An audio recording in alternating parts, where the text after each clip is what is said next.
Hello, fourth graders, and welcome to your escape room. Today you are going to be escaping the zoo. And what does that mean? Well, imagine your class is on a field trip to the local zoo, and you've been waiting all month for this field trip, and you couldn't be more excited. But once you arrive at the zoo, you soak in all the sights as the zookeeper begins his welcome speech and begins the tour.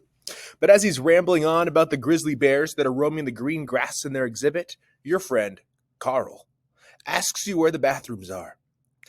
Oh, Carl. He has to go now. Unfortunately, neither of you were listening very closely during the zookeeper's welcome, or you would know where the bathrooms are.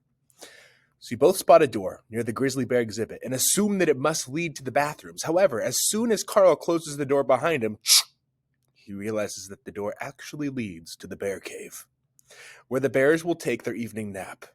You must quickly help solve 5 clues, crack the codes, and unlock the door to let Carl out before the grizzly bears retreat to their cave for their evening nap.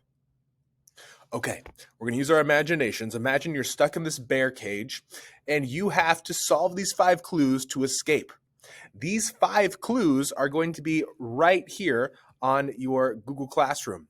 So everything you need is in this website for this escape room. There's 5 clues. This is the first clue.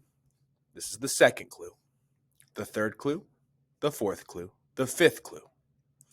So down here, where it has this first lock, it says 4-digit lock, that goes with the first puzzle. So once you solve this puzzle, you can unlock this first lock. This says it's a 4-digit lock, so this is not the answer. Don't try this. But if the answer was 1, 2, 3, 4, I would know that's correct after I hit submit. If it didn't say try again, I know that one's correct and I could move on.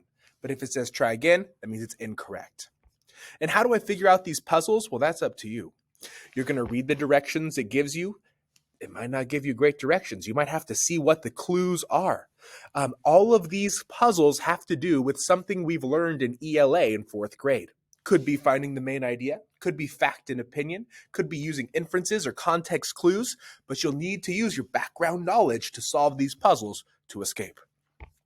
Once you've completed everything and you hit submit, it will move you on and you will have successfully escaped the bear cage. Some of these puzzles are pretty hard. And so I made a little bit of a system that could help you if you want to. Now, you would get the full 10 points. We're going to say you'd win 10 points if you complete this whole puzzle within the 45 minutes without using any hints. No shame in using a hint, but if you need a hint, they're going to be on your whiteboard, and they're labeled by their locks. So this one is lock 1, and that's for the first puzzle. If you're absolutely stuck on lock 1 and you've spent 10, 15, 20 minutes on it and you want to move on, first of all, you could just move on and come back to it. But if you want to get a hint, you'll open up this page, and a hint is underneath here that could help you. I will tell you, let's make sure we're right. Lock 2 is extremely difficult. Lock 2 is the hardest lock by far.